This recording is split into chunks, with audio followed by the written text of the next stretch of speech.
if you start to think that we could end up in that horrible place that you're imagining, well then, now's the time. Now's the time to take bigger risks in the things that we are already doing, in the ways that we are already interacting. Take bigger risks.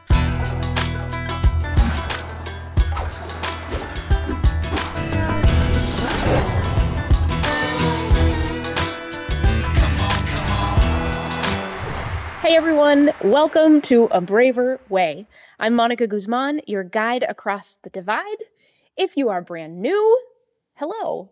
So glad you found us. If you've been with us a minute, yes, I know, it has been a while. Our last episode aired November 24th, 2024.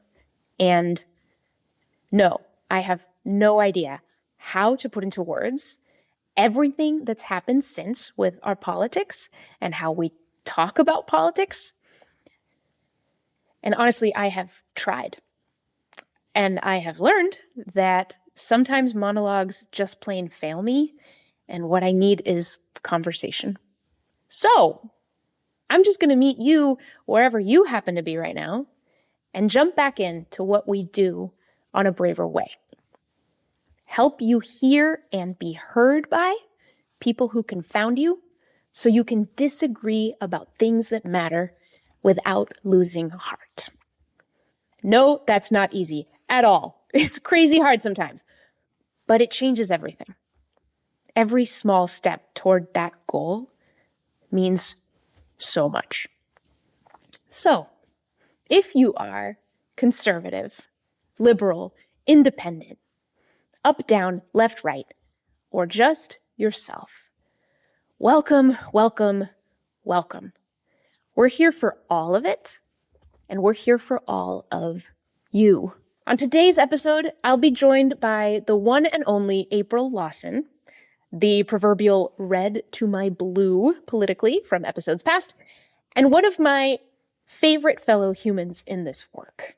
She is a leading voice on how people can use debate and dialogue to get at tough issues with authenticity and grace.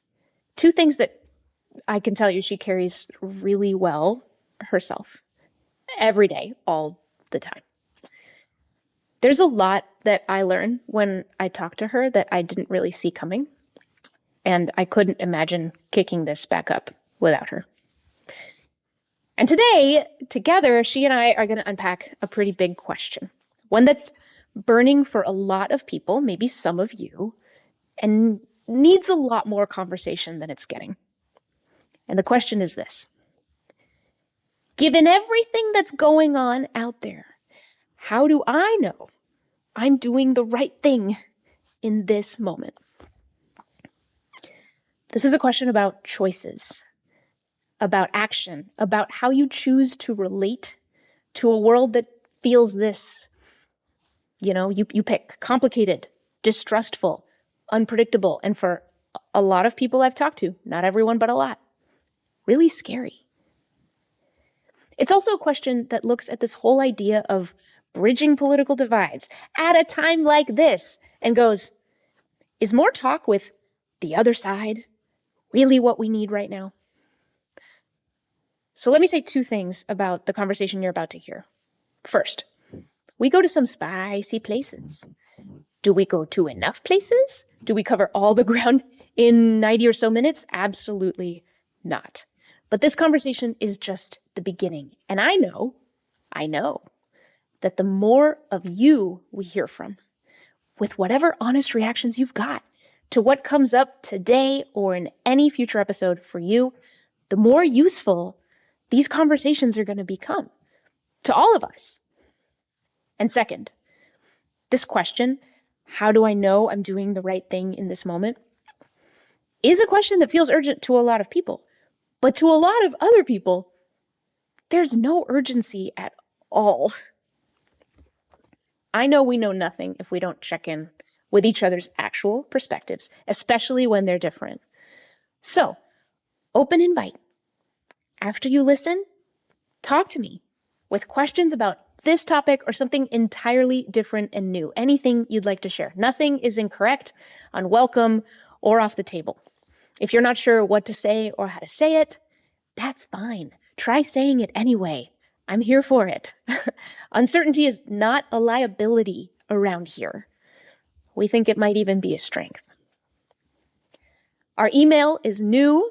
Please feel free to use it. A Braver Way at reclaimcuriosity.com. Reach out anytime. Our text line is up and running. To reach me that way, grab your phone and text the word BRAVE to 206-926-9955. That's 206-926-9955. We are going to have a lot to talk about. Now let's jump in. Hi, by the way, how are you? Hi. It's so nice to see you. Hello. So nice to see you. It's nice to be behind the mic with you again. It is. It really is. Yes. Yeah. I've missed and it. I know a lot has happened, a lot has gone on. And I'm really excited because we're here to talk about a question that you and I landed on as being something that felt really urgent for a lot of people. All across the country and all across politics. Right. And ourselves. Well, yes. Do you want to say a bit about how you remember us landing on this question? Oh, I mean, I think we were just talking about what are things we would want to discuss. And I have been running into this question like everywhere I go. The question being, how do you know that what you're doing is the right thing? And particularly, so I work with a lot of universities. I have groups of professors tell me, I don't know if bridge building is the thing right now. Like, I had one person say, my heart is just not in this. I know this is my job, and I've run into that with students and with, at my church. And, but then I also just have to tell you, like, I have been a little bit tortured by this question the whole time. The whole time I've worked in this field. Hear you. And we get this question pretty aggressively from listeners. Versions of this question, right? Like, it seems like, how do I know I'm doing the right thing in this moment can also be, why should I do this thing when this other thing is going on? How is that the right thing when this background, when I'm feeling like this, when my friends are feeling like that, when the world seems to be in this place? How can you? It's like it's folding up into something. Totally. And then there's an accusatory piece of it too, which is like, how can you do this right now? Do you see what they're doing? Right. And I have never been comfortable with that question, like at peace with my answer to that question. Yeah. So that's interesting. I'm sure that will come back up. I'm realizing as you said that never being comfortable with that question might be part of the answer to that question. That you should keep asking it.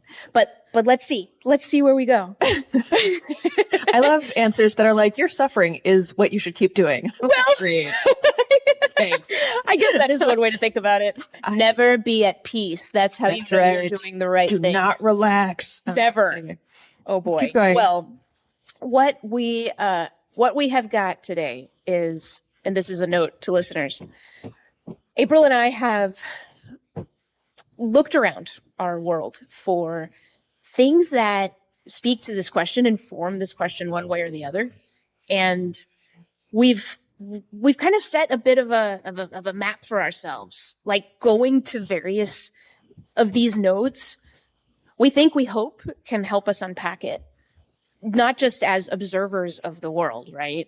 But also as individual people in it who are also wrecked by this question. Because just like April, so am I. This has been intense at times. So, do you think we're ready to get started, April? Any other thoughts before we follow this brick road wherever it goes? Yeah, I would say one more thing, which is that different people who have different views ask this question at different times. So here are 3 different versions of this question. The one I hear on university campuses, because they tend to be more left, is how can you build bridges right now when the Trump administration is destroying our democracy?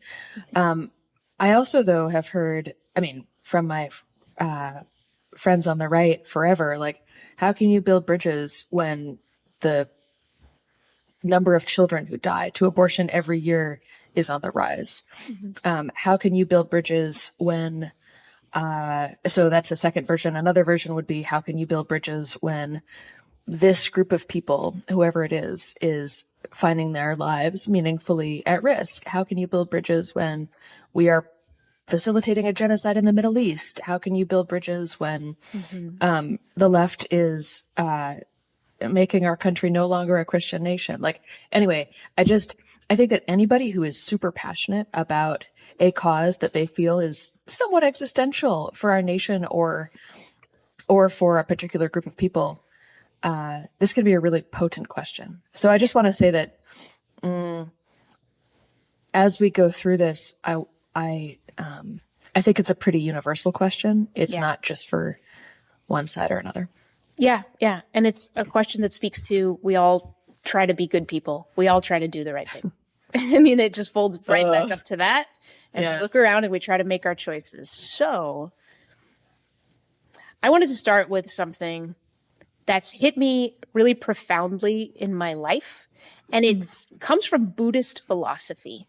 It is a meditative set of statements that's part of, in Buddhism, the 5 remembrances. So the 5 remembrances are these statements that are meant to help a person remember really, really important things to help them live good lives.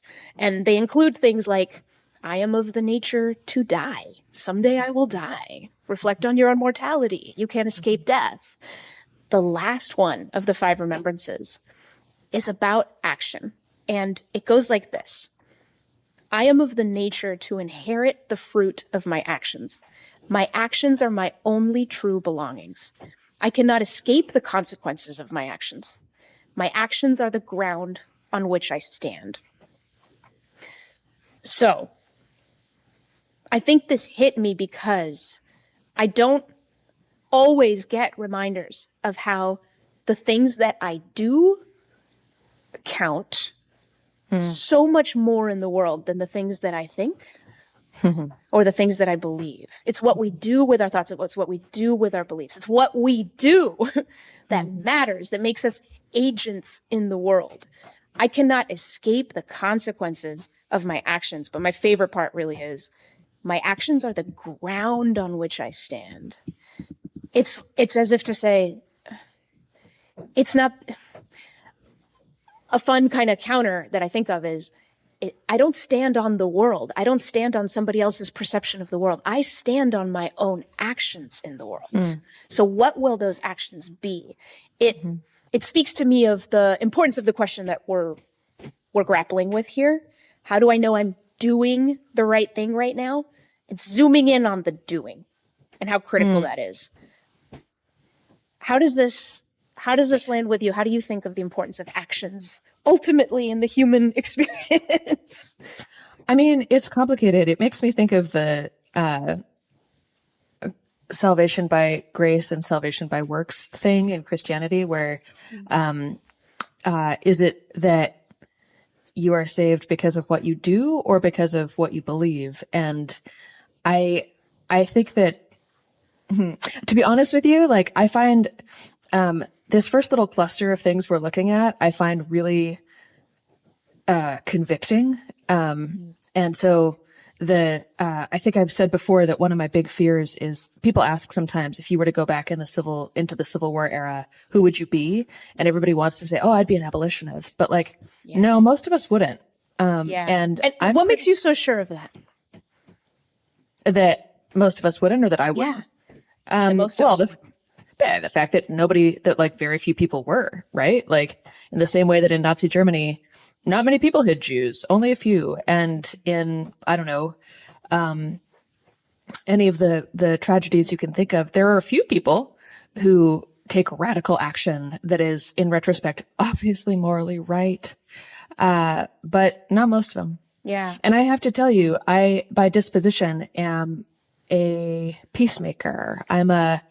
Let's help people understand each other. Let's So am I. That's why. And I also like slow change. And so I just feel, it feels, every day that I wake up and do this work, there's a little voice in me that says, that during the era of slavery, you would have been a slow change person. Wow. Like you would have been let's wait and in a couple generations, maybe this will be better. Let's try to understand everyone, slow it down, have the conversations. Oh boy. Yeah. And it reminds me of the Martin Luther King quote that I'm not going to say exactly right. It's something like the biggest obstacle, actually I might even have it here. The biggest obstacle for the Negro's great stumbling block in his stride toward freedom is not the white citizen's counselor or the Ku Klux Klanner, but the white moderate, who is more devoted to order than to justice, who prefers a negative peace, which is the absence of tension, to a positive peace, which is in the presence of justice. And I just feel incredibly convicted by that. Convicted, I love the word convicted because it means both you're guilty and it means a deeply held view. Mm-hmm. And so, I don't know, I frankly am kind of haunted by that, which leads me to resist the wisdom in that Buddhist statement that it's all about your actions. Cause I'm like, but what about my intentions? Anyway. I see. I see what you mean. Cause I mean, in your story, I'm seeing so much of the importance of actions because you're right. Yeah. There is this tension between, peacemaking can sometimes rest too much on the lack of bold, disruptive actions that others may see as stirring things up instead of calming things down. The easy way to take cover under peacemaking is I'm making a room more calm. Therefore, I am working toward peace, right? Uh-huh. And on the surface, well, sure. I believe that peacemaking is often very disruptive, is often stirring things up. We just tend not to think of it that way. Like the lazy way of looking at peacemaking is that you're always calming things down. And it does just give that peacemaker cover for a lack of courage and doing what's actually necessary. Yes. Sometimes.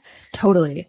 Oh. Yeah. And that's one of the things I really want to get into is what, I'm so happy we're doing this episode because this question really is one of the hardest ones for me. And I think there is a way to understand all this because I also feel like there is an imperative towards peace building, right? Like that's not, you can't just not do that. Yeah. And so, the people who want war because they ultimately want peace. We all want peace. Well, some of them. Yes. I think some people also want power and money and stuff, but anyway. Fair. But okay. But anyway, I'm thinking, well, because they think that if they're in power, there would ultimately be peace for them. Everybody chases peace in one way or the other, is my belief. That's my conviction. Okay. We might have to agree to disagree on that one. And hey, that's what we do. Right, it is. So from this platform of our actions and how we stand on them one way or another toward one end or another, there's an activist named Angela Davis, who's really active in the 70s. And there's a quote that also hit me and I think strikes at some of these tensions. And she said, I am no longer accepting the things I cannot change. I am changing the things I cannot accept. So I'm no longer accepting the things I cannot change. I am changing the things I cannot accept. So some folks may recognize a rejoinder to what's often called the serenity prayer, which whether you are religious or not, I think a lot of folks have heard of it. I've heard of it from a lot of secular circles. Give me the wisdom to accept the things I cannot change, the courage to change the things I can.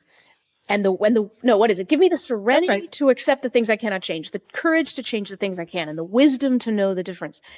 And there's something about peace that can be found when you know the difference between the actions that will bear fruit, that will be worth it, that will make a change, and the actions that won't, because there's things you can't control. Something is too big for you, the productivity sort of isn't there.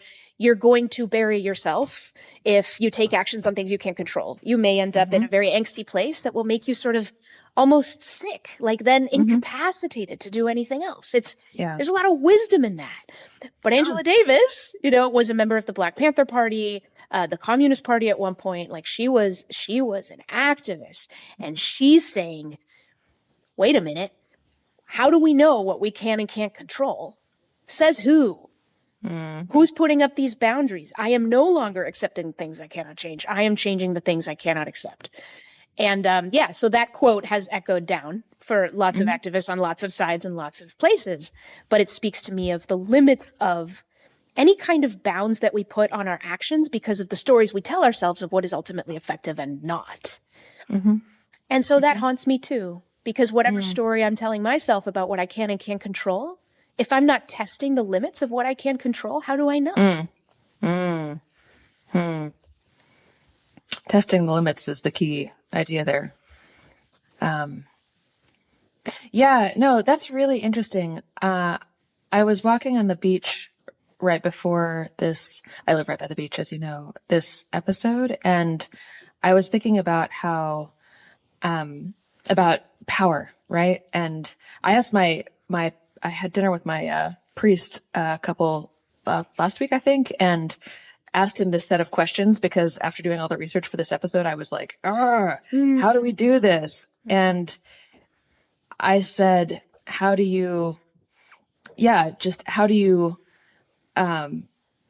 look at someone and who is really, really doing something wrong for themselves even and not try to change them? And he said, well, you can't change them. Just accept what you cannot do, basically.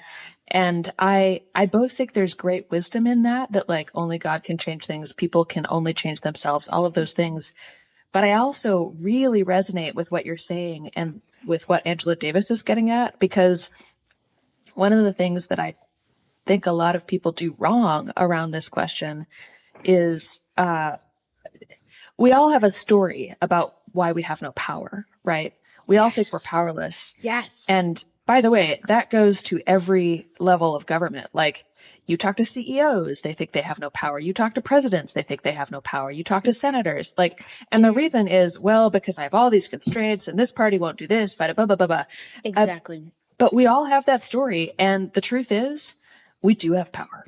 Yeah. And so, So we have to find it where we think we don't. We have to find it, and we probably have to find it by taking risks.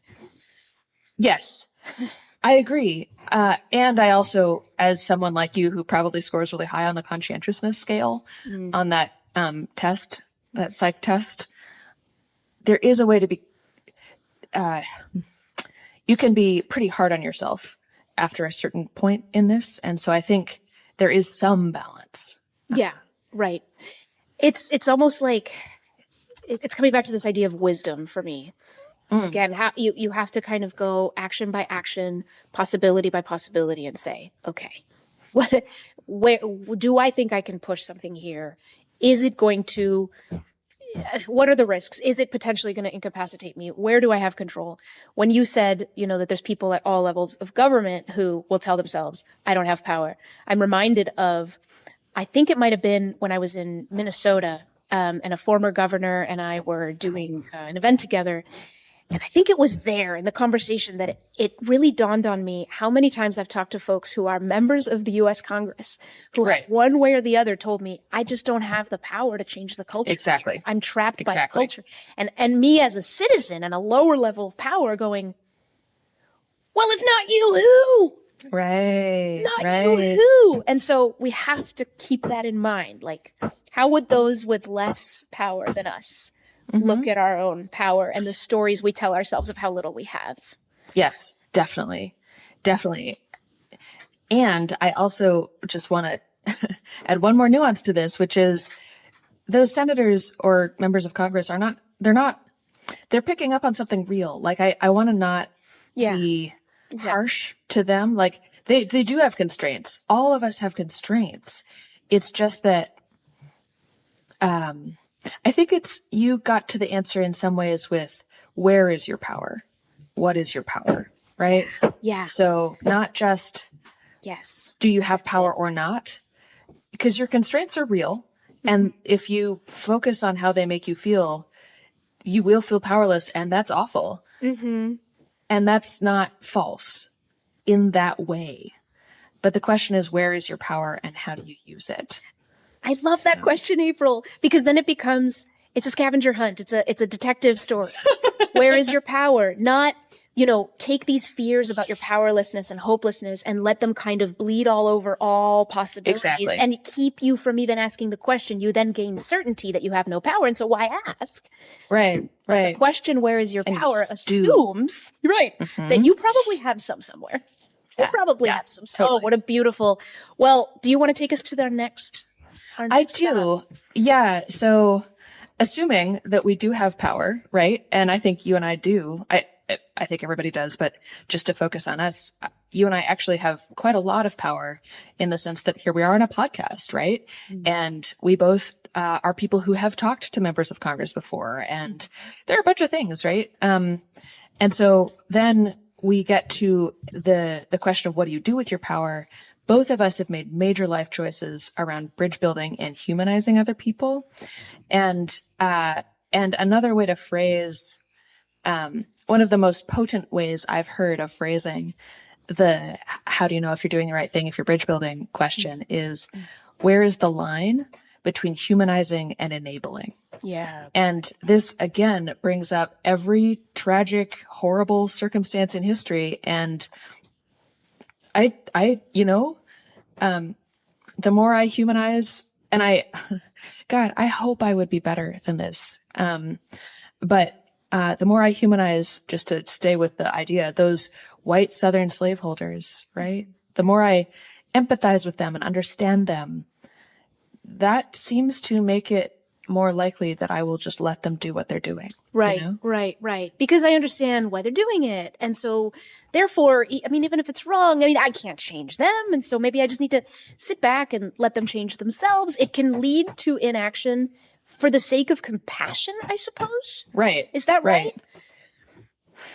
Right. Which gets us to the question of what does compassion actually look like, that I think we'll get to in a couple minutes. But I'm curious, do you have a way of Here we go. Would you like to be on the spot? Yeah, sure. How do you distinguish between humanizing and enabling? Do you draw that distinction?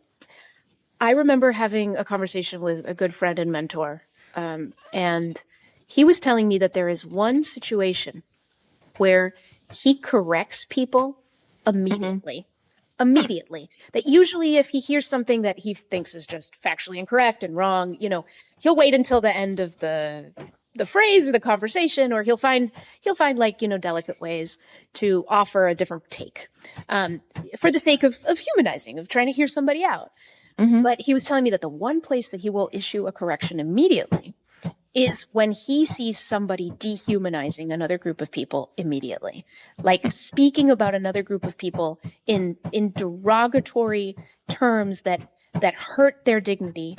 And, he told me a story about this that really kind of landed with me. And I realized, wow, yeah, sometimes you just need to interrupt and get right in there. So because his correction was when someone else is dehumanizing, I feel like that would do a lot of work. Because if when you think of the slaveholder, a conversation with a slaveholder about slavery is bound to come into places where that person sees that other person as not being worthy of the same freedoms that they enjoy.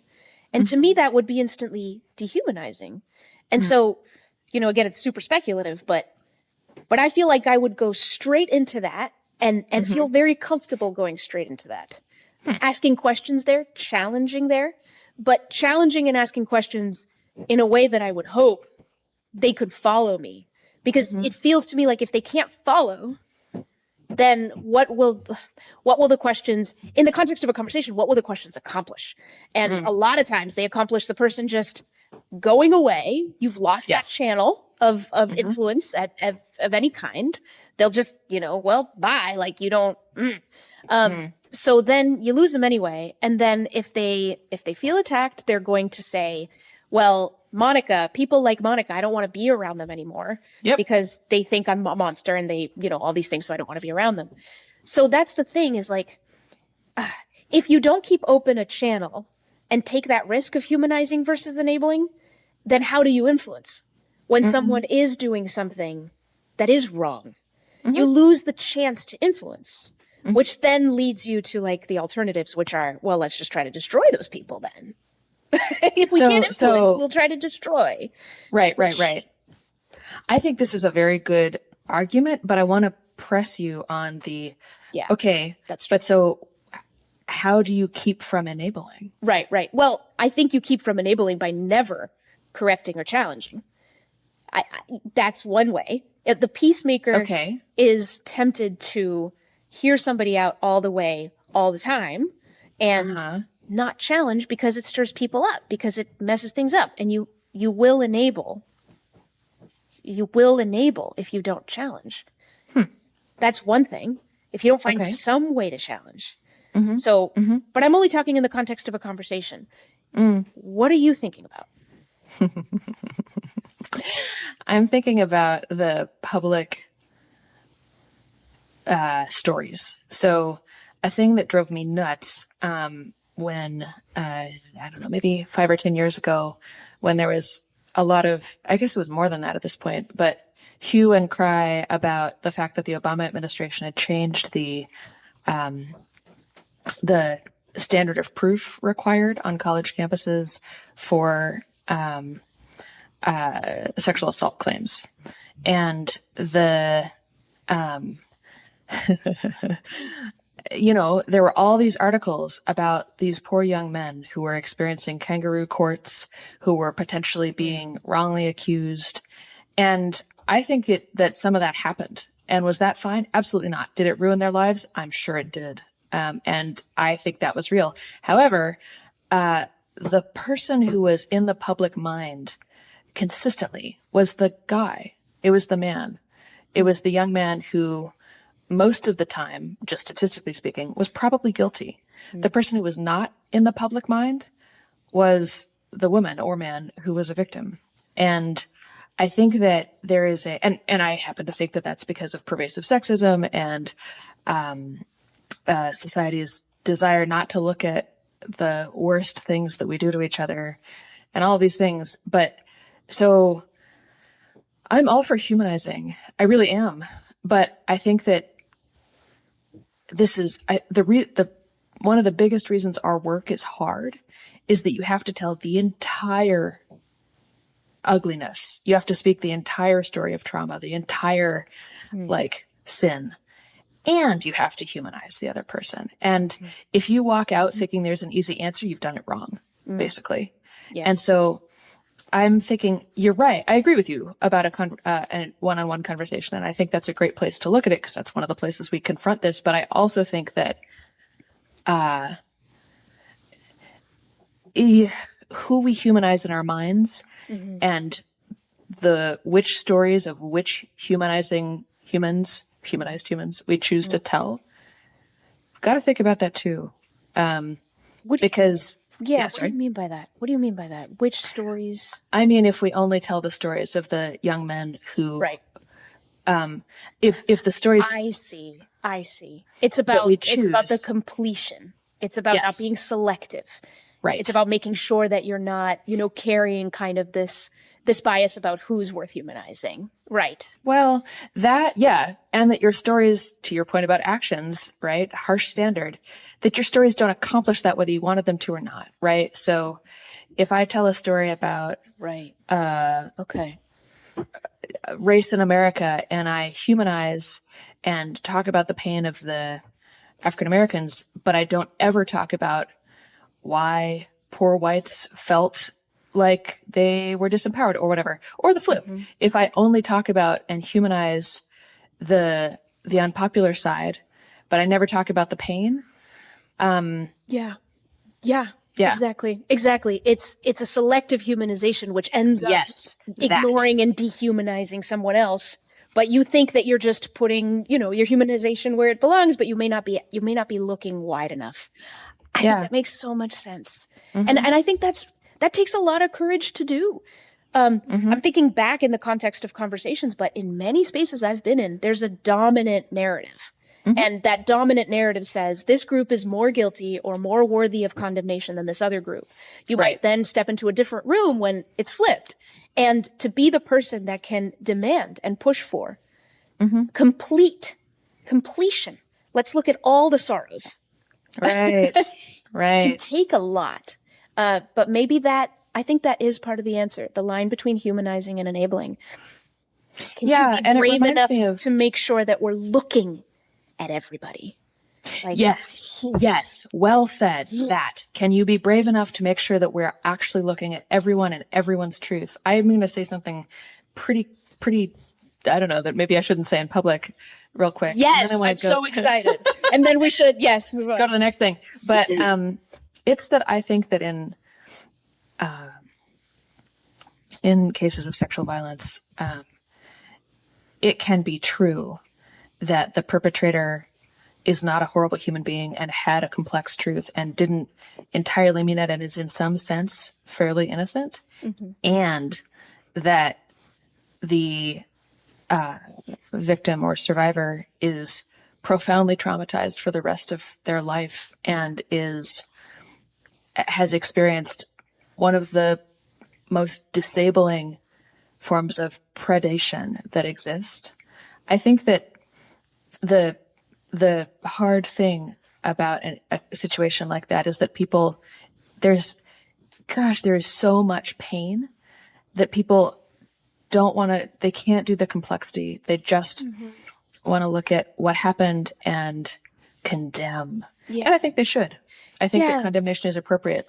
However, I actually think that you can have two truths that you can't quite reconcile, Right. but yet are both real. Yeah. And it's so annoying to hold that in reconciliation. We want Annoying one is one or word the for it. other. Right. Yeah. Yeah. Feel free to Well, offer and- others, but yeah. Right. Yeah. And so It's horrible. Yeah, it's horrible. I think that if we're going to be serious about this work, we have to learn to listen to all the different Yeah. truths. And that leads us to one Yes. of the Yes, it does. musical things you brought up. Would you share that? I would. So I recently went to South Africa with a group of high school students that every year go to South Africa, and then another group goes to Northern Ireland. It's part of this high school program that is phenomenal, and I'm thrilled to be part of it enough to learn about it. And I really wanted to accompany them for various reasons, but I wanted to go to South Africa because they have experienced a relatively recent extraordinary conflict with dehumanization at its core, which was apartheid. And it was horribly violent, and it was horribly, it was just all the things. And there were songs that were part of the experience. These high school students there's a partnership with a high school in an all-black township in Cape Town, and another one in an Afrikaans-speaking, mostly white school. So you get to see them all climb these barriers to see each other as people, and it's beautiful. And one of the songs is a song called The Music of Healing by an Irish folk artist. And I heard it for the first time, I think, on this trip, and there was one particular paragraph that really struck me. And by the way, Northern Ireland, this artist, Tommy Sands, recorded the song in 1997. This was the next to last year of what is called the Troubles, the sectarian conflict that tore apart folks in Northern Ireland. And there's so much to learn from these places, from their wounds. And I think that South Africa and Northern Ireland have a lot of lessons for the rest of us. This song, written by someone who was growing up in the Troubles, who saw them, the verse goes, "Somehow the cycle of vengeance keeps turning, till each other's sorrows and songs we start learning. Peace is the prize for those who are daring. Sing me the music of healing." I go back to what we were saying about, the lazy peacemaker just wants to calm things down. Peace in the moment is all we really can work on. No, peace is the prize for those who are daring. What's daring? Daring to look at all the sorrows in songs, to look at all the sorrows. This brought me back to last year. I went to the West Bank, and you've been there as well. And there I went in Ramallah, which is kind of considered the capital of the West Bank, of the Palestinian, Palestine side of it. I went to the Yasser Arafat Museum. And I was so curious how Palestinians tell the story of the rupture and rift between Jews and Palestinians in this part of the world. And I was ready for anything. And as I went through, I found myself impressed with the care that was taken to be just descriptive of facts, not overly editorializing and all this. But I remember that I got to this panel. They're telling the whole story of, these conflicts that go back so long. And I get to this panel that's about World War II, and I get to the mention of the Holocaust. And it's like 2 sentences. That's it. Something like 2 sentences. There was no denial of, the horrors of it. There was no denial of the awful wound for the Jewish people caused by it. I actually started sobbing right there in the middle of the museum. And it wasn't because I thought anybody had lied. Right. Nobody had lied. Nobody had twisted the truth. But what I saw was too little time with the sorrows of another group of people. And, one thing I took away from my time there was just sorrows beget sorrows when we don't see each other's pain. We don't see it. And there's lots of reasons. And boy, did I learn about Palestinian sorrow. Oh, boy. So I'm not here to say who's up, who's down, or any of that. But I am here to say that if the cycle of vengeance will keep turning, if till each other's sorrows and songs we start learning. It's really true. It's really true. And I remember a conversation you and I had, actually, where you talked about that in a really beautiful way, that there's something about peacemakers, the really effective ones, that they somehow get us to see each other's grief. That's right. That's right. Yeah. Yeah, I know. It reminds me of your story reminds me of one of the most inspiring people I met when I was in Israel and the West Bank. And I think I've talked about him here before, but just a little recap. He's a Palestinian man. His mother was in Yasser Arafat's party and was a leader, and he saw her beaten and thrown in jail when he was, 12 or something. And so then he started acting out, as of course a teenage boy would do that in that context, or really anybody, I guess. And so then he was thrown in jail, and he proceeded to act out and to use different violent methods to try to he was lobbying to get to see his mother. And it wasn't until he was, I think, 27 that he read Letter to a Birmingham Jail and other Martin Luther King and Gandhi work and tried a hunger strike. And it only took 17 days, and then he got to see his mother. And so what he took from that was, I achieved more with my little stomach than all of my violence had managed. Yeah. And so he then was he became a devotee of nonviolent work, but he still hated Israelis, hated them. And again, with all the reason in the world, right? And then he got out of jail, and another tragedy struck. His brother was killed at a checkpoint for no particularly obvious reason. And so he joined a grief group for people who had lost immediate family members to the conflict. And the catch was, I don't think he knew this going in, was that both Israelis and Palestinians were in the group, people who had lost immediate family members to the conflict. And it was, at first he was resistant to this, but it was eventually this, after weeks and then months of hearing them tell their stories, that he realized that it is the same pain and that the conflict was the enemy, not these other people, because their grief was no different from his. Yeah. And I really, really believe that if you can, I actually love just the particular verse you named, sorrows and songs, right? Yeah, why those two things? And songs. Yeah. Songs are about meaning. What's the story of our people? Who are we? Yeah. How do we explain all this? How do we make art out of it? And it's about joy, where we can also see each other's joy and see each other in each other that way. Right. Right, right. And so I think that the courage that this takes, it's often pretty unpopular Very. to bring up the sorrows of another group. And there is risk in both sidesism and false equivalence and all that Absolutely. stuff.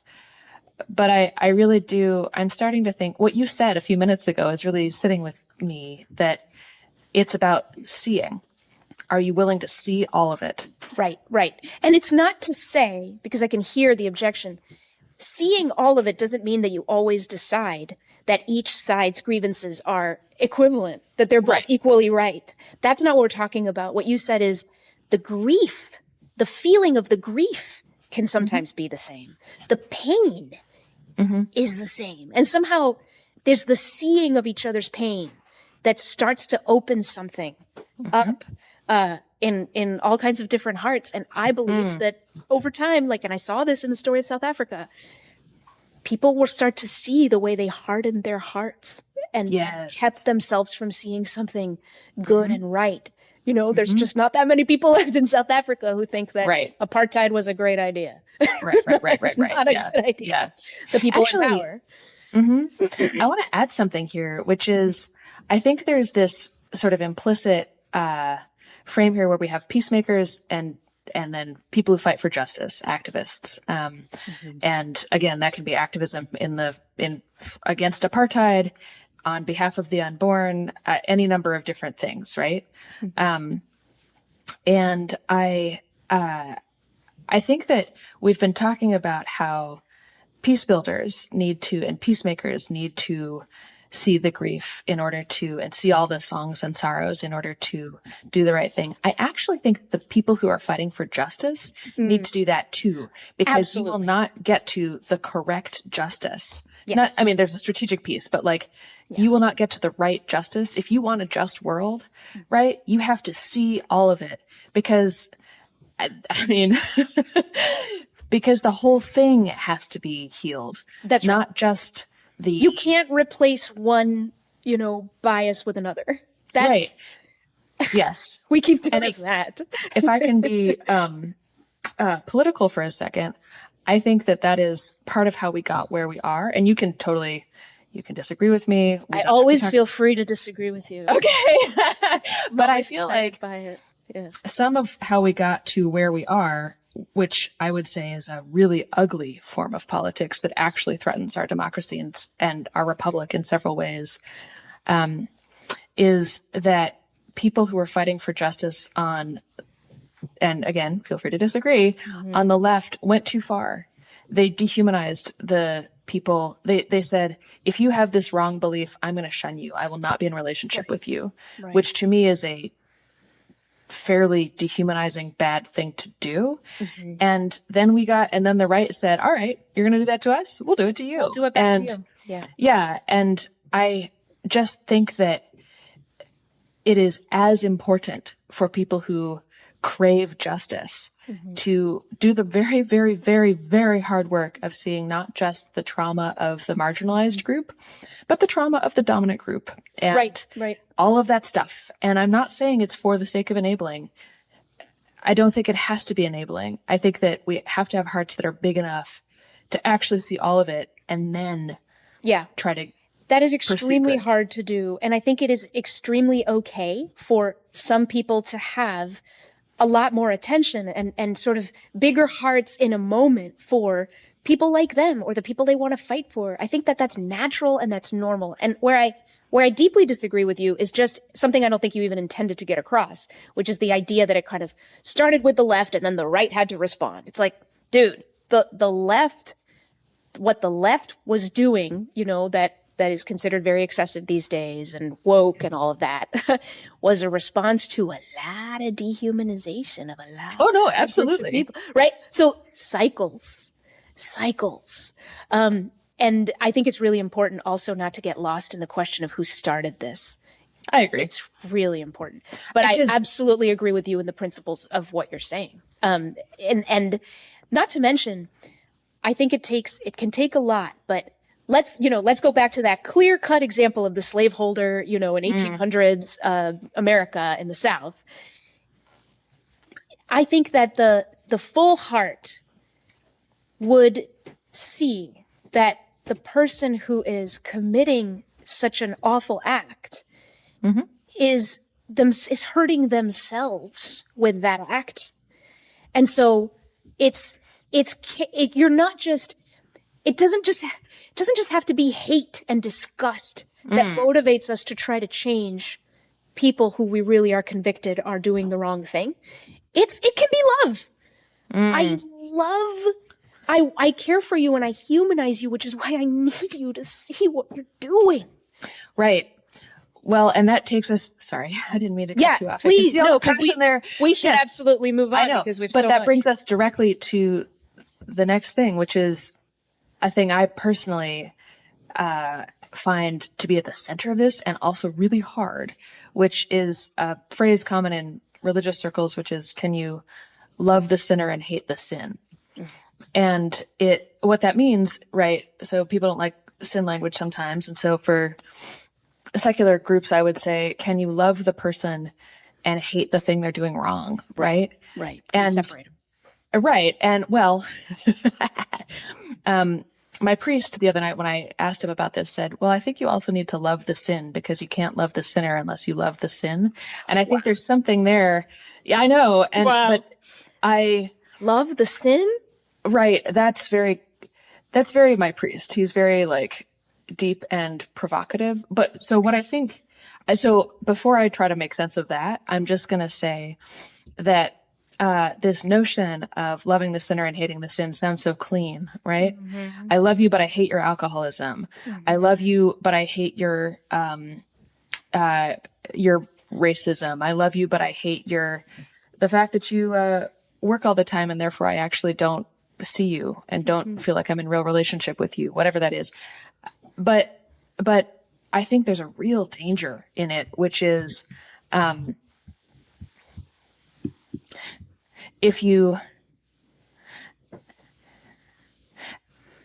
there are multiple dangers. How do we know? There's a lot of arrogance that I'm afraid of in saying, you are wrong about this. I see you doing this in our politics, and I love you, but I hate your sin, right? And so I think that's really dangerous on the one hand. And then I also think that that it is very complicated to love someone while also trying to change a big piece of them. Yes. And so yes, it is. Yes, it is. I'm going to give it a sort of extreme example here to prompt a question, and then I'd just love to hear your reactions.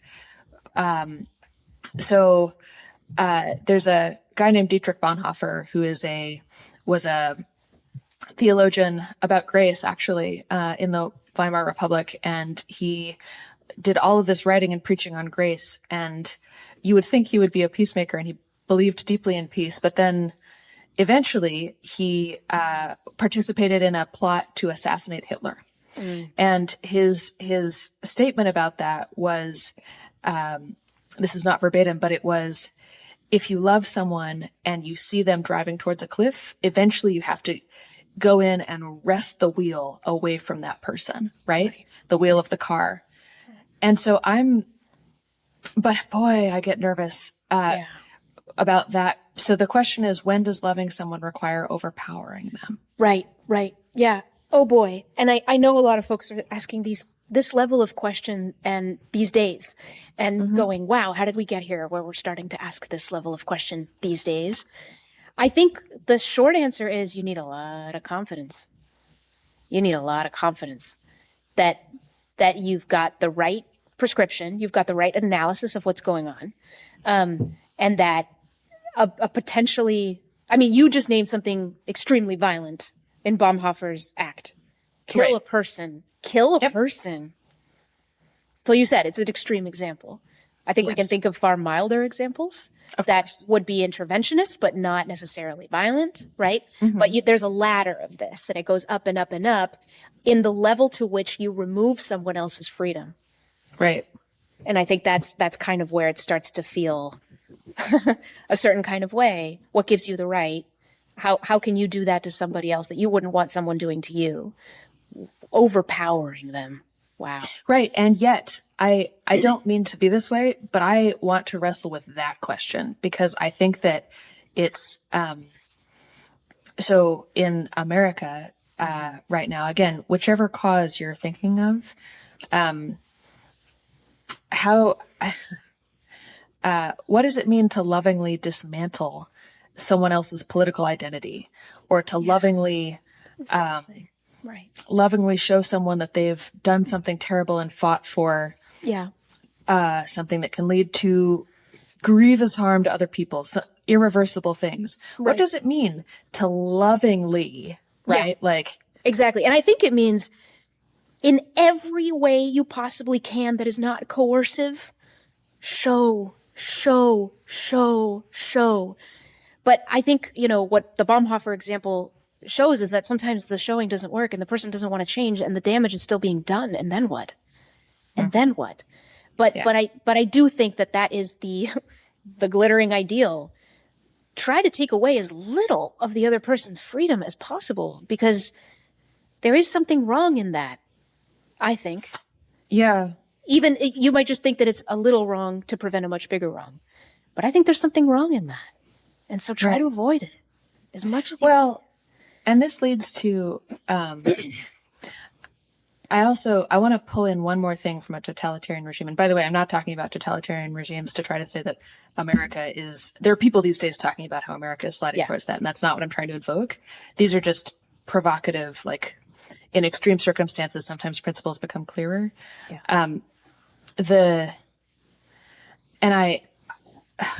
So this is Václav Havel, who was fighting a totalitarian regime in the what is now the Czech Republic. And he wrote this beautiful essay in which he argues that the most political thing you can do and the most powerful thing you can do is to live as though the truth is true.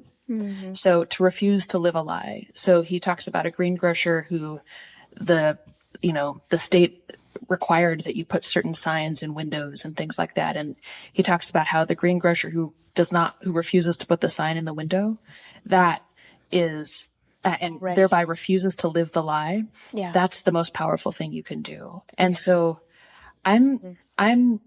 this is important to me because, like I said, as we were researching this, this is really close to my heart. And I want there to be some kind of answer, some kind of way that we can live right in times that seem to pull us in multiple directions. Yes. And so to me, there's something about, and it also is a bit of an answer to the powerlessness question. If the way that you live carefully insists that the truth is true, refuses to live lies. Yes. And then, right. And then you live as though you deeply love other people and you live as though alcoholism is not fine, murder is not fine, racism is not fine, whatever these things are for you, then maybe you can go to sleep with peace. Yeah. I super appreciate this assertion that not living the lie is the most powerful thing you can do because it keeps us from thinking that we have to topple the evil ourselves and that we have to go out of our way to do that, which is not to say that we shouldn't try, obviously.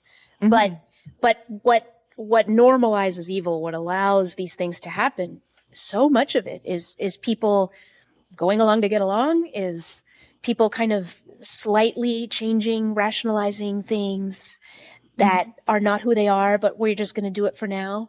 And this is where I feel sometimes the personal implication, because part of the tension between, political bridge building and kind of this idea that we need to just act is that, to make room for all these very, very different perspectives, including some of the extremes, you have to kind of sit in the room as if it's okay that this other person believes this thing. Right. You have to sit in the room accepting. And this is where I get back to loving the sin. because I do think that there's something weirdly true about it, that I need to accept you as you are to have any chance of being in the room with you, to have any chance of having your story influence mine or mine influence yours, which is always two-way. You know, a lot of us want to jump into a room and say, well, I'm only interested for me influencing them. It's like, guess what? That doesn't work one way. You have to open yourself up to them too. So you have to do it. And so in that way, you do have to love the sin, in that you have to accept that what you think is the sin lives in that person right now. And you still have to not hate that person. And you have to not hate that sin in that moment. Because if you hate that sin in that moment, you won't stomach being in its presence. Interesting. So yes, Paul Fromberg, my priest, like when he said this at the dinner, I was really frustrated because I was like, come on, that's like an easy, what does that even mean? And yet I think there is deep wisdom in it, because as you say, if you have your love be conditional, right? Right. If you're like, I love you, except not this. I love you, pretending that you are not this other thing. Yeah. That is not love on some level. Yeah. And yet another thing we've talked about on this podcast is, can you send your anger at the right place? Right. Yeah. Because I can't ask people not to have moral pain. We need it. Outcry. We need it. It's important. Right. Yeah. At things that real human beings are enmeshed in. And that we, by the way, like the line between good and evil runs through every human heart, Solzhenitsyn. We're it too, right? Like, Absolutely. Yeah. Yeah. And I think one more thing I'd like to throw out that I think can help us get into our personal struggles with this is, so don't live the lie. And the question is, all right, what does that look like? And when do you take some sort of stand? Our culture is all about taking stands these days. I get a little tired of it, but like it's, and yet there is a point where you should do that. And so there's something called the Barmen Declaration, which again, totalitarian regime. This is where I believe in Nazi Germany, the church was asked to go along with certain things. And the Barmen Declaration, essentially was where they said, no, we are a church. We exist to serve Christ and to serve God, not to serve the Führer. Yeah. And that was where they drew that line, was when they were asked to serve the Führer rather than God. Yeah. And the fundamental point of this is that the line that should not be crossed is when you are asked to be something different than what you are, you are. And so, gosh, I'm curious, Moni, like, do you feel like you can perceive what you are and make choices based on that? Yeah, I think that's where a lot of disagreements in our politics come up. There's some, with some realms of identity, people go, I am this. And somebody goes, no, you're not. That thing doesn't exist. And I wish I could tell you that you're not that thing, So who gets to decide what you are is kind of one aspect of it. But can you determine who you are? America is a very individualistic society. So I think we do stand in this philosophy where who I am, what I am is entirely up to me. And I don't know that I have 100% like subscribed to that, because I go to other societies that are more communal, where it is not so bad for people to try to create a family identity, for people to try to create a community identity, like to be something in a group and to be something on your own. So there's always like this healthy tension between that, because these norms will start to come up and kind of fight with your idea of who you are as a person. My initial answer to that question, like the line is, when you are asked to do something that is different from what you are. Okay, so then what are you? The initial answer is know what you are. The job number one, the first action you should take is to know what you are, to do the kind of self-inquiry and introspection that requires. Okay, but I also have to keep in mind the context we are in. There's a loneliness epidemic. People can drown online. And I think that if you only do the exploration of who you are by yourself, I'm just not sure that you're going to get the full answer. I think that relationships are a part of what we are. So I'll say that.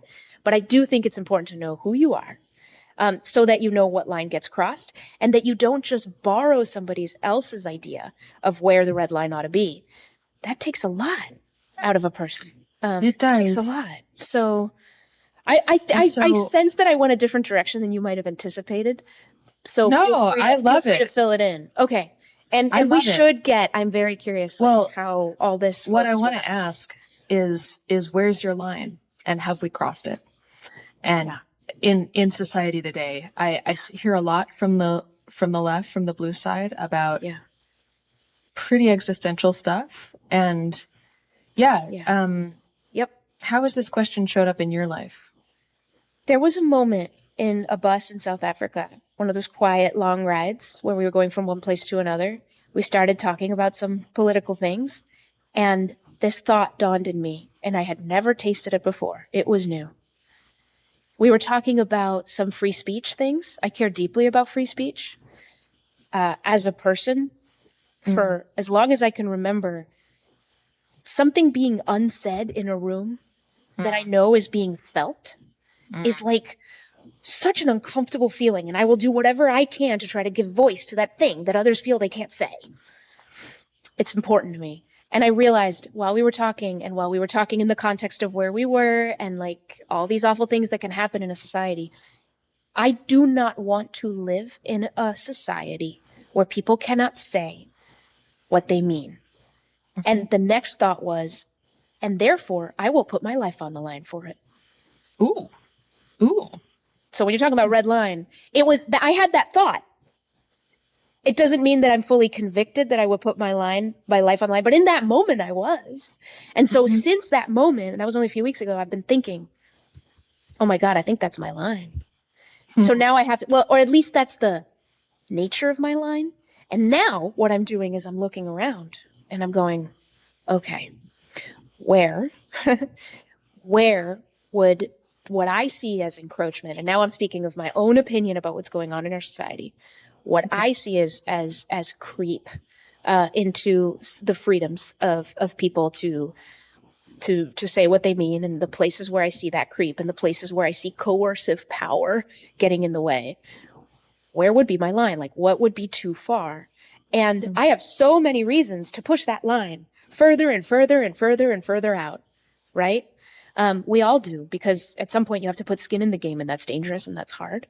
But that's where the speculation of this has come up for me a lot.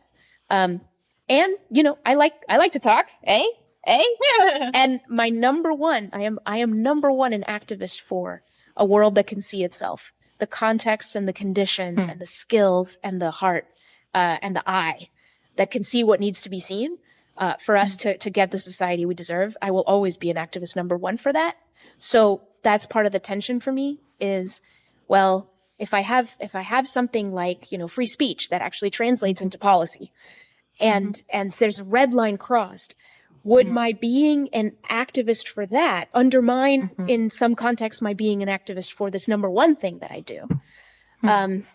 So these are the places where I find a lot of tension. And But I have to tell you, it was just this year that I really thought for the first time, I do not want to live in that world. And so therefore I will put my skin in the game for that world. And I guess that's a privilege, right? I've been to war-torn places where people don't have the privilege to have sat in sort of relative security about these things for as long, you know, as I have. Yeah. So that's a place. So you're learning where your line is. I'm learning where I'm asking these questions. This is an urgent question for me. How do I know I'm doing the right thing in this moment?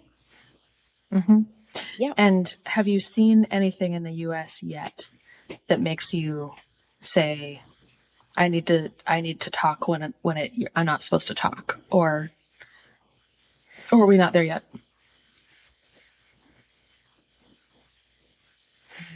It does feel like the boil would need to get bigger. As you were asking your question, I was thinking you would ask a different one, which is sort of, have you seen things that you feel are worth resisting? Yes. Like worth resisting really strong. Absolutely. Hell yeah. Yeah. Oh yeah. That's an easier line. Yep. And it can range from small to large. I saw a relatively small one today about how, our government is really pushing back on a news site for having a box on its webpage. This is the Washington Post that's saying, please send us your tips about the military. Like journalists requesting information through, encrypted channels so that the anonymous tipster can be protected. I read today about how the government's feeling like that's not okay. And I'm like, what? So, no, I don't want any coercive power to get in the way of us communicating with each other about the things that matter. So, I'll put the box around that is my personal political opinion, and I'm always open to, conversations about it. But that was how I reacted. And I would say that was a relatively small.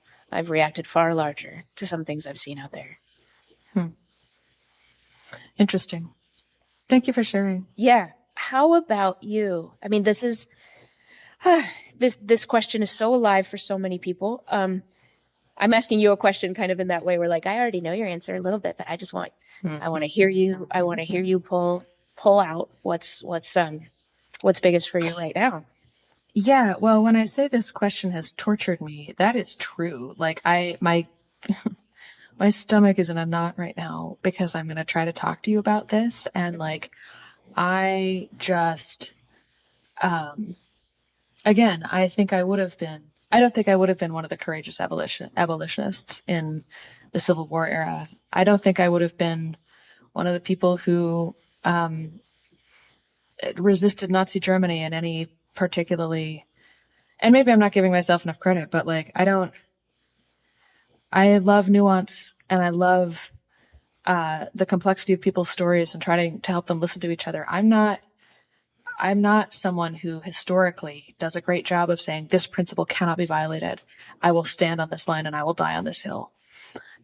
So that then means knowing that I have this, I don't know, weakness or like place where I'm not sure I'll be strong enough makes me pay a lot of attention to, all right, so yeah, your strength is in bridge building. Do that. But be careful. Yeah. Be careful. And so historically the thing I've been the most radical about is sexual violence, which you've already heard me talk about.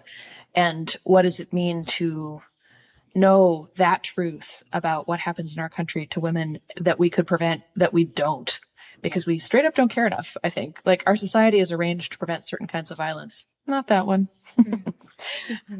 So there's how do you live under this kind of regime? But I want to address what's happening now, because I'm a person who, people have asked me my whole life, are you sure you're a conservative? Are you sure you're not a liberal? Are you sure you're this other thing? And like, all I can tell you is that I care about the same things I've always cared about, which are character and community and the things that people know without being able to explain why they know them.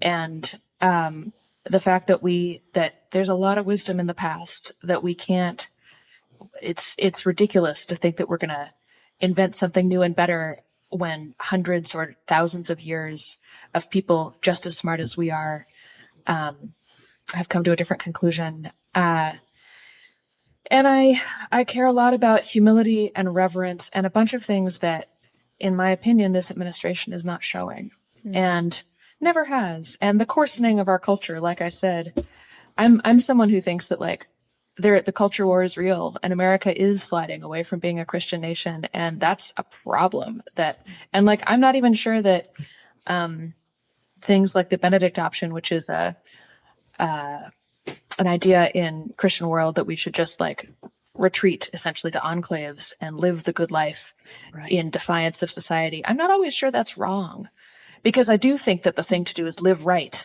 and then try to make that ripple outwards. But basically, I think that what's happening right now is that because of excesses, which, yes, okay, I understand that we shouldn't talk about who started it. I think started, well, whatever. Okay. That like the left showed and now the right is showing. That's what I'll say. I think that is leading to a very quiet form of regime change where we shift from being the republic that we're supposed to be, with the constitution that we have, with the balance of powers it implies, with the norms that have always, the norms, frankly, about humility and reverence and decency that made that constitution possible, just being shattered left and right. I think we're becoming not the republic that we have been. And so to me, the question is then, all right, so people have lived under regimes that are sliding towards something they should not be before. We're hardly the first to do that. What's the right thing to do? What's the right thing to be? Yeah. And I guess where I land at the moment is I want to do what Václav Havel said. I want to live as though the truth is true. I want to, Yes. to your point about free speech, one of my most my breath caught in my throat when I learned that Jeff Bezos had told the Washington Post editorial page that they could not publish certain opinions. Gallup, same. which has been, Gallup, which has been reporting presidential approval ratings for 95 years or something, just said it will stop because the current person in power doesn't like them. We now have anyway, I think that we have I think our culture, republics only survive if we retain character and culture. And I think we're losing those. So to me, the thing to do is I think it is a form of, in the same way that the greengrocer not putting up the sign was courageous and radical and in some ways the most important thing, I think that continuing to live as though character matters, decency matters, humility is important, the things that are sacred are sacred. I think people will do that in all sorts of spheres. Political resistance is a whole other, we can talk about that. But to me, the most important thing is to not be changed by the way our culture is changing. I think that there's so many people, especially on the left, but not exclusively on the left, who are feeling a lot of the angst that you're referring to. And in some it's ways, not popular to be on my side and say this, but oh well. But maybe not as much as we'd think. You know, you're drawing a distinction between virtues and character and what the republic is made of and policies. And I think that's I think that's important for having both those conversations well. I think it's often helpful. But a lot came up for me as you were talking, and I think what I would bring up is how much I agree with you and how much hope I see in this conclusion that somehow the right action comes from a confidence that continuing to live in the right world, no matter how the world appears to have changed from the signals you're receiving, is paramount. I was talking about free speech. I often think about rights. In South Africa, a deep sin of apartheid was limiting the freedom of movement for Black people. You had to carry passes at all times. Yeah. And there was some beautiful resistance, and it became violent resistance to that. Rights. And one of the first things that really started to bring up the violence that happened in South Africa was when people decided, you know what, we are going to all march up to a police station without our passes so that they're going to have to arrest us, and it's going to be too many of us. And the state's going to have to see what they do about that. And what happened that day was that they were mowed down by gunfire. They died. Now, that changed the course of apartheid resistance in South Africa. The limits. You put your skin in the game and sometimes you lose that skin. Yeah. I feel like it's true for me that the best way to defend our rights is to exercise them. Don't live the lie. I'm going to keep believing that I have the right to say what I mean. And if laws come down or more restrictions or fears come down about me saying what I mean in certain contexts where they need to be said, I just hope that I can find the courage to say it anyway, even if it gets really scary. How do you see what your actions could be to live the lie? How far would you go to not live the lie? I think I really appreciate that question, and I've put a lot of thought into it. The part of what's hard is that what I want to fight for is not stuff that is primarily in law. It's primarily in culture. And it doesn't feel like much activism to treat other people with decency, right? I think I am trying to figure out someone I work closely with. His name is Raj Vinakota. He runs something called the Institute for Citizens and Scholars. Said that the way that he has navigated this is that he believes that no institution can do both civic renewal work and political resistance well.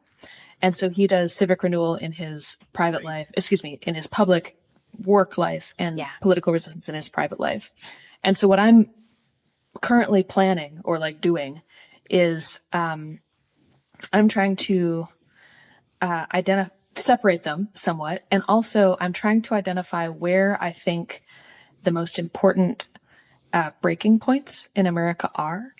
And so I'm paying a lot of attention to the military because I think that the most likely, I believe in our institutions and I believe in the military, and I believe in it partly because it still has a really strong inculcation of character process, for all that I'm sure it's flawed, whatever, but like, and I think that's a reason that people still trust it on those surveys compared to Congress or the media or whatever. I think it retains its code of ethics. And I hope to God that, and believe that if we get to a point where a rogue administration, be it this one or another one, says to the military, shoot those protesters. Oh my God. I think they'll say no. Oh, I think they'll say no. yeah. And I'm paying a lot of attention to that, and I'm trying to begin doing work to support that community as it tries to figure out how do we navigate this new world where the norms that we've all been taught may or may not be followed. Yeah. But in terms of like a more direct action, I try to, just in personal contexts, I try to say things that I think are not comfortable. And I try to do it in a compassionate way, but I try to go ahead and do it. And I try to love people who are hard to love. Yeah. And to challenge other people to do that.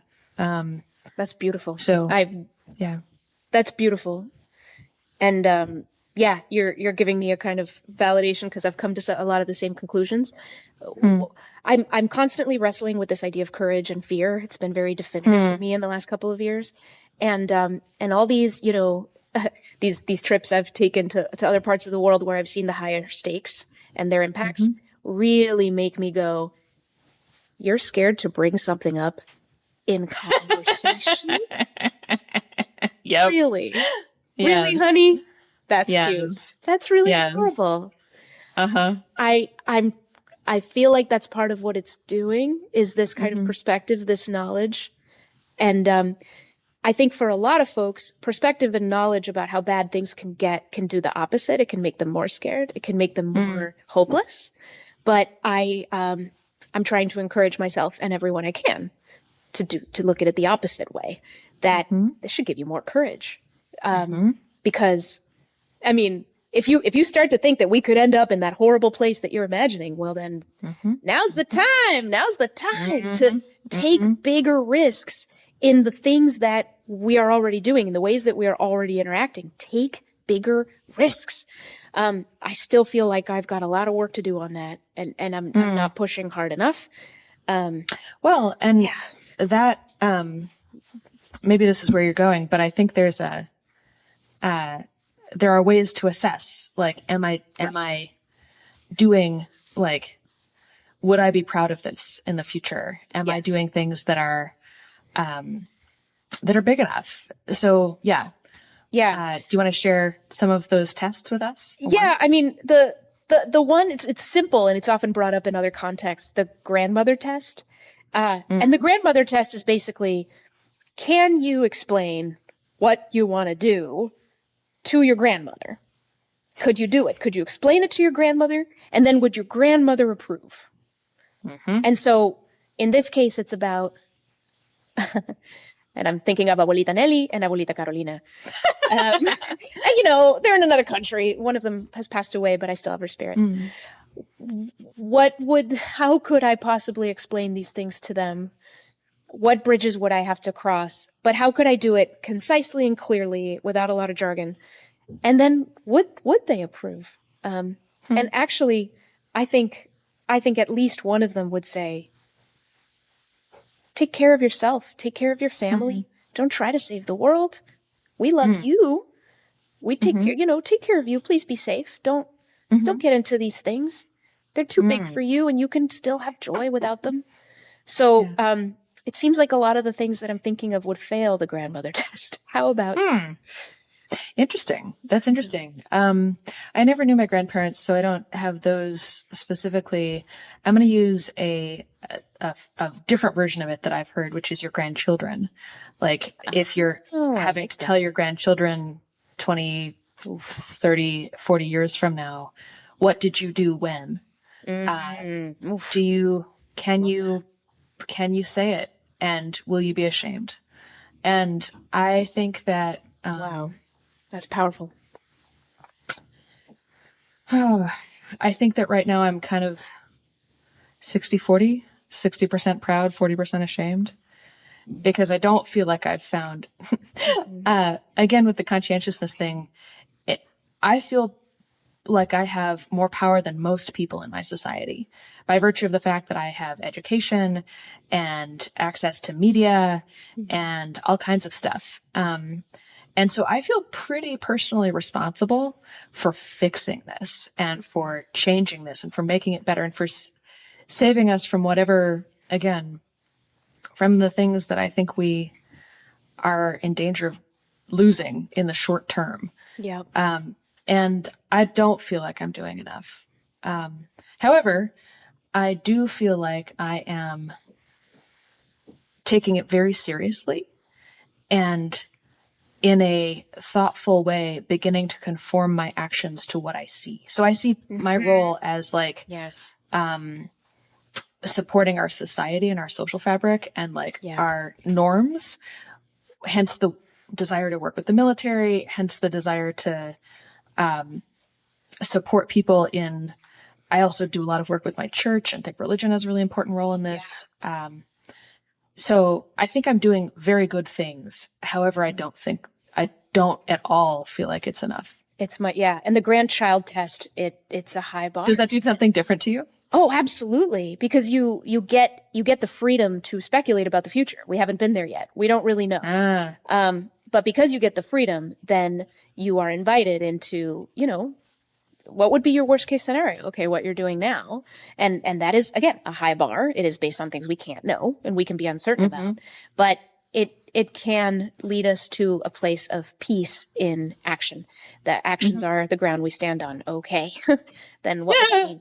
I'll tell you what gives me a lot of joy these days is when I come across people who I know them, I get to know them well enough to know some of their strengths and their passions. And then I learn what they're doing and it fits.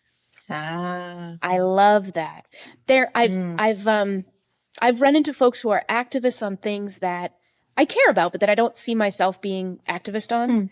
Even folks who are activists on the other side of things. I've met, for example, pro-life abortion activists who I have come to admire so deeply, even though they're working for something I don't necessarily want. but I can tell that their heart, their actions are put in a place, and they all happen to be the humanizing type of activist that I try to elevate. And boy, like, it's weird, but I may not root for the policy change the way they prescribe it, but I root for them, and I root for them spurring the conversation, because they're carrying something really beautiful and wise. So I want myself to meet that same metric.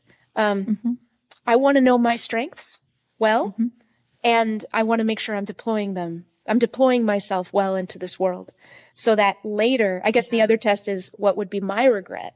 Would I have felt like I didn't do enough as someone who knows myself best of all? So yeah, it's like the past, present, and future test. The grandmother test is sort of, from folks in your past who care about you and just want you to be okay. Then there's the grandchild test. It's like, think about the future. But there's also the test about your present. Is like, what are you good at? Everyone who's listening, what are you good at? Where's your strength? Where could you apply yourself, given where you see the ills of the world needing help? Totally. Yeah, I feel like that leads to one of the other things that we had thought about, which is doing what is yours to do. Yeah. Do you want to speak a little bit to that? And then I have one other test I want to give people before we go. Yes. So I was very inspired by this newsletter that Braver Angels, big cross-partisan organization, partners on this podcast. We both love it. Woohoo! They have been on the bridge building mission wholeheartedly for a long time, a decade. And, inevitably at different points in time, and definitely recently, they've been receiving notes from folks going, how can you stand what's going on? Like these days, notes mostly from the left. How can you stand what's going on, given from folks on the left, how we see, horrible things happening? You guys have to stand for something. You have to change. You have to resist. So Bill Doherty, whom we both know and is a co-founder of Braver Angels and comes as a therapist and all these things. He's a very, very wise person, in my opinion, on a lot of fronts. He had this framework that I thought was really useful, and he calls it resist, replace, repair. So resist, name and fight against the social problems you see, and have courage in doing that. Resist. Replace. Work on coming up with, in the case of politics, new policies. Figure out the relationships you would need to make. Have the conversations you would need to have, replace the things that aren't working with the things that would work better, and then repair. Because in the fights and the ugliness and the frustrations and the urgency and the passions, people will get hurt. Boy, have people gotten hurt. So work on repairing so that we can live into these future visions, and so that people don't feel left behind. And so all these things, that we get the relationships that we deserve, and all of these things. And what he basically said was, okay, I see these 3 lanes, depending on where you are, left, right, wherever, you can put whatever prescriptions you want on any of these 3 buckets. And he said, Braver Angels, we're really good at repair. We're really good at repair. And if Braver Angels were to figure out what it wanted to say on resist, it would be one small voice. And there's already so many big voices. Is that really where we would be strongest? And also, if we were to do that, it would compromise our ability to repair. Repair, because we were talking, takes seeing all the sorrows in songs. And people have a lot of trepidation being welcomed into that process unless you set the table for them. And they will have a hard time feeling welcome at your table if you are working against them in all these other ways. So, right? So he's saying, we're going to do this. I thought it was really strong, and it gave me that framework too. Like, where am I strongest? So, yeah, how did all that land with you? That ultimate lesson of do what is yours to do. Do what is yours to do. You have to know what is yours to do. I love it, except I also have beef with one piece of it, which is just, I feel like I don't feel, there's a sentence in the Talmud that I have on my fridge. I wonder if I can see it. Well, it's basically, you don't have to fix the world, but neither are you free to stop doing the work that will get us there. And Oh, wow. That's cool. I feel that my work, I feel more than one of those. What was it? Resist, repair, and Resist, replace, repair. resist, replace, repair. I feel like the kind of repair I believe in requires some resistance to some things that are changing in a way that I hate. Yes. And well that said. frankly, some of the repair I want requires some resistance to some of those changes. So like I feel called in more than one of those directions. And so, so I would offer one other, like, I think our thought here was to try to directly answer the question, how do I know if I'm doing the right thing? And so one way is the grandmother or grandchild test. One of them is do what is yours to do. What is yours to do? And a third, that I find sort of blends those in a nice way is, it actually comes from Saint Ignatius. It's an Ignatian process. I love the Ignatians because they're some of the most contemplative, mystical folks in the Christian tradition, and there's something called consolation and desolation, and those words have various meanings in regular English, but it's basically the idea that at the end of the day, each day, you take a moment and think about when during the day did you feel like your real self, and did you feel aligned and connected to God, and like something was right in you, in the circumstance, in the blend between those things, in all of that, and then also to think about that. That's the consolation side. Then also to think about the desolation side. When did you feel not aligned? When did you feel like there was something? So for me, I tell a lot of white lies. I've tried to give them up for Lent, but I'm not succeeding completely. I'm doing better, but gosh, it's so hard for me. Anyway, and I can feel in me, right, that when I say, oh, I'm not free because of this, and it's not true, that's a stupid small example, right? But like, there's a little desolation in there. There's a little fracture. I feel not aligned with myself, not aligned with God. That's not who I want to be. And so, so at the end of every day with this work too, at the end of the day, when did you feel, just start cultivating the ability to sense when you feel like there is rightness happening and when you feel like there isn't. And so for me, that's going to be some kind of blend of resist and repair that feed into one another. I'm not too into replace myself, but so that's the other test is at the end of every day, and you'll build this like a muscle. Can you feel when you're doing what is right? Yeah, exactly. For who you are. I love that. I think that would be the appendix that I would put on that framework of resist, replace, repair is what is your capacity? Build your capacity. Build your capacity. Know your capacity. And I think the way you know your capacity begins with exactly what you're saying. Know how to sense what alignment feels like. Know how to sense where you feel like all the points are pointing in one direction, where somehow it's all kind of going and there's a penetration into the world like, whoa, okay. Like what caused that lift? What was that fuel, and how can you channel it? And so it takes a degree of trust, right? It takes a degree of trust in what I have seen in this world and what I have walked in this world has shown me something important. And it takes a kind of entitlement. I am entitled to share what I see and the prescription that I see about what's right and wrong with my world. I am entitled to do that. I do have the right to do that, because sometimes the peacemaker in me says, no, you're just here to document and have other people do their thing. It's like, no, I want to do my thing too. I want to do my thing too. And I don't want anyone to tell me that I'm not here for that. Even my beautiful, wonderful mother, we've been having some conversations, and there was one when the Minneapolis things were getting really hard for me, what was going on in Minneapolis with immigration and ICE and everything. And I could sense the care in her voice. I could sense the point where she heard me crying, and she heard me so consumed and she heard me so, alert that her care for me came out as the prescription to, Mónica, like you're so bent out of shape about this. Can you focus on your family? Can you focus on your kids? Like, are you sure you need to read all the news that you're reading? And the truth was, no, I'm not sure that I need to read all the news I'm reading. One of the places I get stuck is learning action? Is gaining information action? Or is it sometimes just weighing you down? So,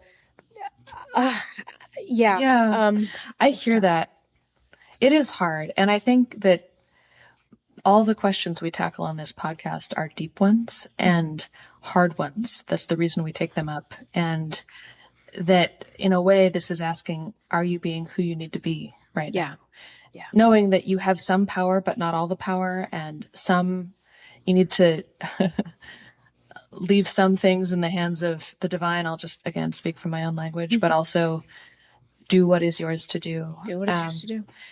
And I just have to say, like, I really appreciate getting to sort of, I don't know, do some surgery on this and like get into the nitty gritty on this. This was great. It's not that I have an answer, but I actually do feel more peace. Me too. So, I think it came from surprising places. Thank you so much, April. Thank you for being so honest and open as always. This is, I'm so glad to be back with you. I'm so,